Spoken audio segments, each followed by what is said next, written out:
모든 일을 마치고 갈릴리로 돌아가 온 동네 나사렛에 이르니라.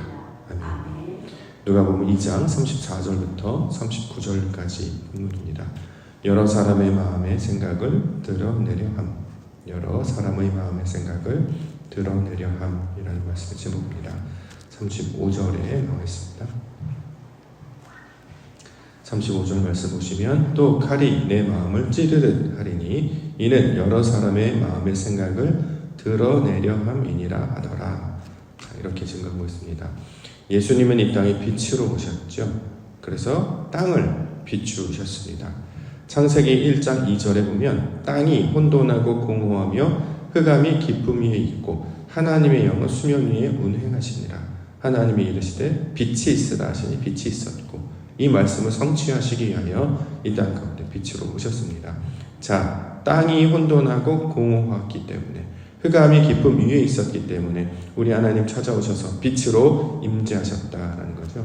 그래서 하늘을 하나님이라고 하고 땅을 우리라고 하면 하나님의 빛을 우리 가운데 비추시는 것입니다. 근데 그 땅 중에서도 좀 더 구체적으로 땅을 구체적으로 어디를 말하는 것이냐라고 말하면 우리 마음을 상징하고 있습니다.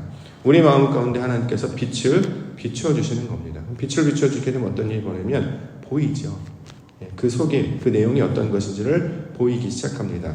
우리 마음에 빛을 비추었더니 혼돈하고 공허하대요. 혼돈하고 공허하다는 게 무슨 뜻이냐면 형태도 없고 비어있는 상태. 우리로 따지면 무라는 거죠. 무, 아무것도 없는 상태. 비어있다. 공갈빵 말씀드렸던 것처럼 알맹이가 없고 속이 없고 자, 이런 것들이 바로 혼돈과 공허입니다. 뭔가 있는 줄 알았어요. 근데 아무것도 없다라는 거죠. 그냥 어둠밖에 없었고 비어있었다. 따라서 생명이 살아날 수 없는 생명이 없는 상태. 자, 이것이 혼돈과 공허였고 이것이 흑암과 기쁨이었다. 자, 이렇게 이야기하는 것입니다. 그런데 빛으로 우리 가운데 찾아오셔서 그가 이방인의 빛으로 우리를 비추시면 우리가 비어있구나 라고 알게 하셔서 우리가 어떤 상태인지를 드러나게 하시고 나타나게 하셔서 하나님의 것을 우리로 받게 하시는 것입니다. 자, 이처럼 우리의 비어있는 상태 가운데 빛으로 오시고 이제 하나님의 사역이 어떻게 나타나는지를 우리 가운데 알게 해주셨습니다. 그래서 창세기 1장에 보시면 하나님의 창조의 사역이 빛으로 시작하여서 점점 속을 채우는 이야기로 계속 하고 있죠. 풀을 자라고 또 새가 있고 짐승이 있고 결국 마지막에 하나님의 형상을 담는 그 지경까지 나아가는 것, 이게 바로 하나님이 감당하시는 사역이다라는 것입니다. 그러므로 예수님이 우리 가운데 반드시 있어야 되는 이유는 그것이 없으면 하나님의 일을 인지할 수가 없는 거예요. 왜냐하면 빛이 없는 것과 똑같기 때문에. 자, 이제부터 하나님이 하시는 일이야 라고 가르쳐주고 이것을 우리로 인식하게 하시고 깨닫게 하시고 붙잡게 하셔서 이로 말미암아 하나님께서 우리를 속사람을 채우시고 우리를 하나님의 사람으로 만드시는구나. 자, 이것을 말씀을 통해서 알게 해주신다라는 것입니다. 그래서 말씀 하나님이 우리 가운데 찾아오셔서 은혜와 진리로 우리와 함께 하시는 것입니다. 빛으로 함께 하시는 거예요. 자, 그때서부터 우리는 점점 하나님의 것들로 채워지는 하나님의 사람이 되어야 된다는 것이죠. 자, 이처럼 비어있고 아무것도 없었던 사람이 하나님의 것을 받아서 그것으로 열매 맺고 자라게 되는 것을 성경에서는 구원이다 이렇게 말씀하고 있는 것입니다. 우리가 바로 하나님의 나무가 되는 거죠. 거룩한 나무. 그래서 이제 헐리우드라고 부르기도 하죠. 거룩한 나무. 거기서 이제 열매가 맺는다. 자, 그래서 우리 가운데 역사하시는 하나님의 것을 나타나게 하시는데 이제 구체적으로는 마음의 생각이 어떠한 상태에 있는지를 드러나게 하셔서 이 가운데 주의 말씀이 필요한 점을 알게 하시고 이를 통해 우리 하나님의 역사를 보여주실 때마다 그것을 목격하게 해주셨습니다. 그래서 그걸 증인이라고 부르는 거예요. 증거. 다른 곳에 뭘 펼쳐진 걸 본 게 아니라 내 안에 이루어지는 것을 내가 목격하는 거죠.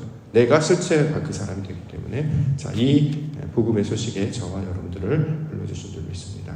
34절 시므온이 그들에게 축복하고 그의 어머니 마리아에게 말하여 이르되 보라, 이는 이스라엘 중 많은 사람을 패하거나 흥하게 하며 비방을 받는 표적이 되기 위하여 세움을 받았다.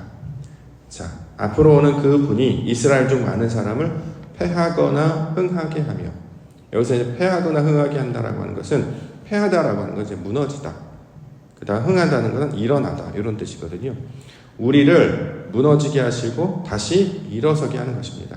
그래서 성경에 여리고성이 무너지고 예루살렘 성이 세워지는 거예요. 우리가 그동안 세웠던 것은 사람들의 욕망과 정욕으로 만들어진 사람들의 성이었단 말이죠. 그 안에 아무것도 없어요. 뭔가 있는 줄 아는 없단 말이죠. 이것을 무너뜨린다는 거예요. 우리 가운데 적용을 하면 우리가 그동안 가지고 있었던 인식들, 가치관, 세계관, 이성, 나름대로 어떤 철학, 모든 것들이 있잖아요. 근데 그런 걸 아무리 갖고 있어도 그 안에 참된 진리와 열매와 생명이 있느냐? 아무것도 없다라는 거예요. 그냥 섞여 있는 것이지 거기에 어떤 살아있는 생명이 있거나 그것을 다른 사람이 영향을 주거나 이것으로 어떤 하나님의 영광을 나타내는 것으로는 아무것도 살아갈 수밖에 없습니다. 그래서 처음에 오시면 무너지게 하시는 거예요. 내 것을 벗어버리게. 이것을 자기 부인이라고 이야기하죠. 십자가, 나를 따르려고 하는 자는 자기를 부인하고 십자가를 따르라. 겉옷을 벗어 던지고 주님을 따랐다. 내가 입고 있는 그 옷을 먼저 벗어버리게 하시는 것입니다. 자, 그래야 나는 죽고 내가 죽고 예수로 살기 때문에 그렇죠. 그러므로 패하거나 흥한다라고 하는 것은 우리 가운데 복음의 소식을 가르쳐주는 말이에요. 이게 아니면 외부의 것들을 우리는 받아들일 수 없습니다. 내 것이 틀렸다. 내 뜻이 아니다. 이게 잘못됐구나라는 걸 인식을 해야 받아들이지, 그게 아니면 절대 외부에서 들려오는 어떤 자극이나 도전이나 메시지를 받아들이지 않게 된다는 거죠. 그런데 놀랍게도 우리의 것이 무너지고 우리의 것을 벗어버렸다라고 하는 것은 우리 안에 생명이 들어와서 그 열기로 말미암아, 그 빛으로 말미암아 이것을 깨닫고 하나님의 구원의 사역이 시작됐다라는 것을 나타내고 있는 말이 되기도 합니다. 그러므로 옛사람에게서 벗어나죠. 어제에서 벗어나서 오늘의 사람으로, 하나님께서 말씀하시는 새 사람으로 날마다 죽고 날마다 새롭게 변화되는 것. 그래서 우리가 밤에 자고 아침에 일어나는 게 그냥 일상적인 일이 아니라 이게 신앙적인 모습과 똑같단 말이죠. 나의 모습은 죽고 다시 일어나는 거예요. 계속. 그럼 일어나면 어떤 일이 벌어지냐? 밤사이에 우리가 살아있죠. 모든 에너지가 다시 회복이 되어 있고 또 아이들은 성장하고, 어른들도 마찬가지로 성장하는 걸 가리키고 있는 말입니다. 이 자고 일어나는 연습을 매일같이 하나님 앞에서 패하고 흥하는 것, 나는 죽고 예수로 사는 것, 어제의 나는 사라지고 오늘의 나, 하나님께서 우리를 기대하실 그 모습으로 살아가는 것, 이것을 가리키고 있는 말입니다. 그래서 이것을 표적이 된다라고 이야기하는 거죠.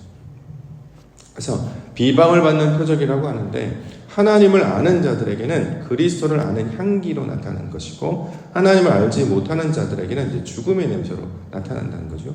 똑같은 냄새인데 어떤 사람한테는 생명의 냄새로, 어떤 사람은 죽음의 냄새로.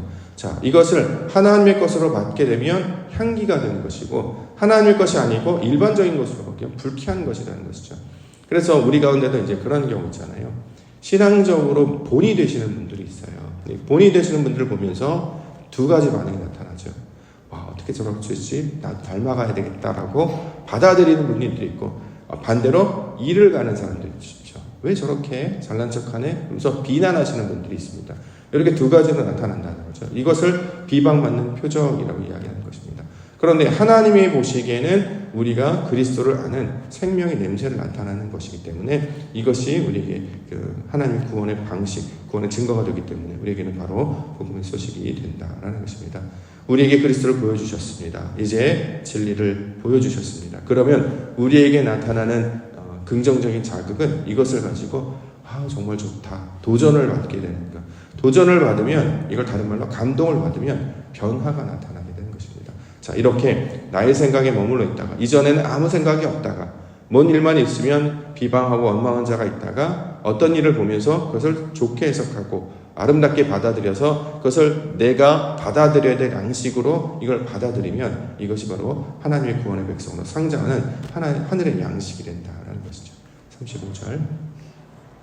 또 칼이 내 마음을 찌르듯 하리니 이는 여러 사람의 마음의 생각을 드러내려 함이니라 하더라. 칼이 마음을 찌른다라고 할 때 이제 성경에서 칼도 말씀을 상징하는 것입니다. 하나님께서 말씀을 우리 가운데 들려주세요. 그럼 어떤 일이 오냐? 찔린다는 거죠. 찔리게 되면 어떤 반응이 일어나냐? 어찌할꼬? 일을 가는 사람이 있거나 아니면 돌이켜서 회개하게 하라. 하나님의 뜻을 찾거나, 그래서 하나님께로 돌이키는 사람이 있고 반대로 튕겨서 나가는 사람이 있고.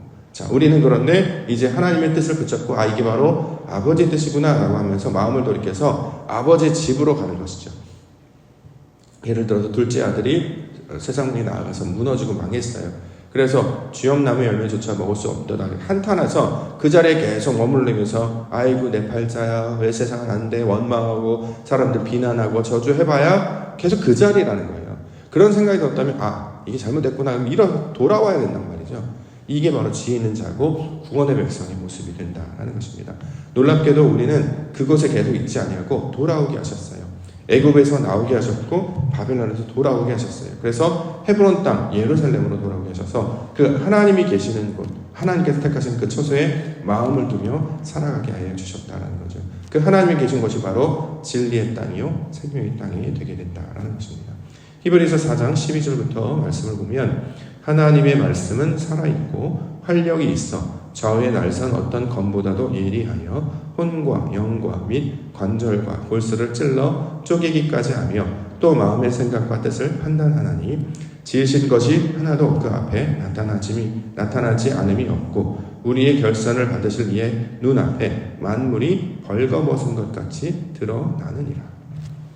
내 속에 있는 것들이 다 드러나게 하신단 말이에요. 말씀이 우리를 비추신단 말이죠. 그래서 거짓이 없도록 흠이나 점도 없도록. 그래서 벌거벗음이 원래는 우리에게 이게 수치스럽다라는 느낌이 들잖아요.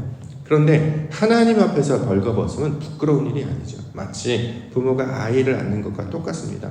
이전에는 숨고 감추고 뭔가를 자꾸 덮으려고 해서 그것으로 더러운 것들 자꾸 뒤집어 엎는 그런 오물로 뒤집어선 인생이었는데 그런 것들이 잘못됐다는 걸 깨닫고 그 오물들을 하나씩 벗어버리고 하나씩 벗어버리고 완전히 적신, 벌거벗은 그 어린아이의 모습과 갖추면 하나님께서 어떻게 하시느냐? 아담에게 가죽옷을 지어 입히시는 것처럼 그리스도의 옷으로 우리를 덮어 입히시는 것입니다.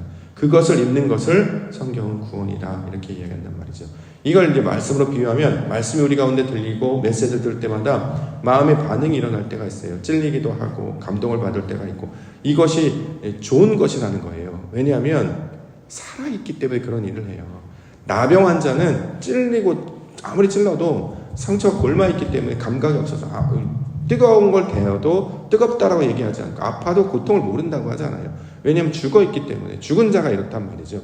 우리가 마치 죽어있는 자였고 비어있는 자였는데 말씀이 우리를 계속 건들면 그것 때문에 계속 반응을 하게 돼요. 그래서 주여 주여 하는 거예요. 그래서 아멘 아멘 하게 되고 그래서 어떻게 하면 되느냐. 그래서 우리의 방법을 알고 있습니다. 그러니까 방법은 하나님께로 돌아가야 된다는 거죠. 아버지 도와주세요. 아버지 붙잡아 주세요. 이게 바로 아버지의 뜻이군요 라고 주신 말씀을 드시는 것을 알기 때문에 자 이것을 우리 가운데 구원의 방식으로 가르쳐주고 있는 것입니다. 38절 마침 이때에 나와서 하나님께 감사하고 예루살렘의 속량을 바라는 모든 사람에게 그에 대하여 말하니라. 자, 속량이라는 단어 나왔잖아요. 속량. 무언가로부터 구원을 받는 것, 대가를 받는 것. 우리가 원래 비어 있었죠. 무지하였고 무질서했습니다. 속이 없었죠. 우리 말도 그런 말이죠. 참 사람이 속이 없어. 속이 없어. 아무것도 내용물이 없다는 거예요. 알맹이가 없어. 뭐 말을 하는데 말에 알맹이가 없어. 그렇죠. 아무 의미가 없는 말. 그래서 우리가 보통 허탄한 말, 의미 없는 말을 계속 하는 인생이었습니다. 이걸 이제 주원부원하다 이렇게 얘기합니다. 가만히 들어보면 거기 무슨 뜻이 있느냐? 아무 뜻도 없어요. 그 의도가 있느냐? 의도도 없어요. 그냥 마치 다른 사람들 말을 듣고 그냥 막 울리는 꽹과리가 바로 그런 의미라는 것이에요. 의미도 없고 뜻도 없는 소리를 계속 떠들어대는 것. 그럼 얼마나 소음이지 않습니까? 시끄럽지 않습니까? 본인도 힘들고 상대도 힘들지 않는데 우리에게 무지하였던 우리에게 하나님의 말씀의 지식을 알려주셔서 하나님을 아는 것에 자라가게 하십니다. 그러면 점점 아는 것을 말하게 되겠죠. 아이들도 어떤 단어나 말을 배우면 계속 반복해서 이야기해요. 버스, 기차, 코끼리 처음에는 발음이 틀리잖아요. 우리 화면이 보니까 에어컨은 에쿠, 코끼리를 쿠 이렇게 얘기하더라고요. 근데 처음에는 그렇게 발음이 약하다가 점점 발음을 찾아가고 나중에는 분명히 말을 하게 되고 그림을 그리기도 하고 그것을 표현해내기도 한다라는 거죠. 좀 무질서, 규모가 없어요. 사람이 이럴 땐 이렇게 하고 저럴 땐 저렇게 하고 그때 달라요 인생이었는데 이제 하나님이 주신 그 규칙과 법률, 율법과 규례를 알기 때문에 거기에서 맞게 항상 자신을 절제하며 살아가게 된단 말이죠. 이거를 가리켜서 규모가 있는 삶, 덕이 있게 살아라, 질서 있게 살아라 라고 하는 것이 바로 이렇게 되는 것입니다. 왜냐하면 분명한 방향과 목적과 의도를 알기 때문에 그렇다는 거죠. 우리가 왜 교회 부르심을 받아서 보내심을 받았고 신앙생활을 하는가, 우리가 왜 날마다 예배당에 나와서 기도하는가, 하나님을 만나고 찾고 또 그를 따르기 위해서 신앙의 방향과 목적이 하나님을 향해 있다는 것을 분명히 알기 때문에 나의 오늘 주신 이 하루는 그저 살다가 우연 떨어져 그러다 끝나는 인생이 아니라 이 보여주시는 것 가운데, 만나게 해주시는 것 가운데 아버지의 영광의 역사를 숨겨놓았으므로 이것을 찾고 구하고 깨달으면 하나님의 영광을 보아 알게 될 것이고, 이것이 바로 하나님의 뜻이구나 라는 것을 알아있는 이제 내 안에 지식도 있고 내 안에 감각도 있고 능력도 있으니 이게 바로 영적 감수성이잖아요. 하나님을 인지할 수 있는 능력이 우리 가운데 생겼단 말이에요. 그렇기 때문에 삶을 살아갈 때 이게 바로 하나님이 하시는 일이구나를 날마다 체험하며 살아간단 말이죠. 그래서 그 사람들은 살아있어요. 표정이 다르고 생기가 있고요. 매번 기대하고 소망하고 기뻐하고 감사하며 살아가는 것입니다. 그런 자들 향해서 사람들은 살아있다라고 이야기한단 말이죠. 오랜 신앙생활을 했어도 마치 잠자는 것과 같이 아무 반응이 없고 죽어있는 것과 같이 무뎌진다고 하면 그것만큼 불쌍한 신앙이 어디겠습니까? 그런데 우리를 깨워주시고 살려주시고 일으켜 세워주셨습니다. 그래서 그리스도를 우리 가운데 채워주심으로 이제 그리스도 예수께서는 날마다 그것들을, 하나님의 그 영광들을 날마다 삶을 통해 가르침을 통해서 증거하시고 직접 보여주셨단 말이죠. 그래서 사람들이 생각해내지 못했던 그런 일들, 죄인들과 함께하고 또 어두운 곳을 찾아가시고 사람들이 하지 않는 그런 일들을 기쁨으로 순종으로 감당하심으로 아버지의 영광을 이 땅 가운데 나타내고 보여주셨습니다. 그것을 성경은 속량, 세상이 던져졌다고 해서 세상에 묻혀 살아가는 것이 아니라 하늘에 속한 자임을 깨닫고 다시 하늘로 돌아갈 자임을 깨닫고 하늘의 영광을 보며 살아가는 일. 그래서 우리가 어저께 이방인과 유대인과 이스라엘 백성들을 3차원으로 살펴봤다면 무지한 인생이 이방인이었고 배운 자가 유대인이었잖아요. 배운 자로 살아가는 것도 사실 쉽지 않습니다. 그런데 우리는 배운 자를 뛰어넘어서 초월해서 어떻게 살아가요? 거룩한 자로 살아가는 거예요. 그게 우리의 목적이란 말이죠. 배운 대로 사는 사람들도 많지 않은데 거룩함까지 나아간다고요? 이건 엄청난 위대한 기적과도 같은 사건입니다. 이거를 믿는 자들에게 가르쳐 주셨습니다. 그러므로 우리의 수준이 1차원, 2차원에서 벗어나 더 고차원적으로 가는 이유는 바로 그리스도 예수께서 그런 모양으로 살아내셨기 때문입니다. 그 똑같은 모양으로 살게 하시려고 저와 여러분들 불러주신 분이 있습니다. 이것을 소망하시며 오늘도 살아있는 주의 백성으로, 말씀을 따르는 믿음의 백성으로, 속량의 백성으로, 구원의 백성으로 살아가시는 살아있는 우리 믿음의 성도님들과 교회 되시기를 주님의 이름으로 축원합니다. 기도하겠습니다.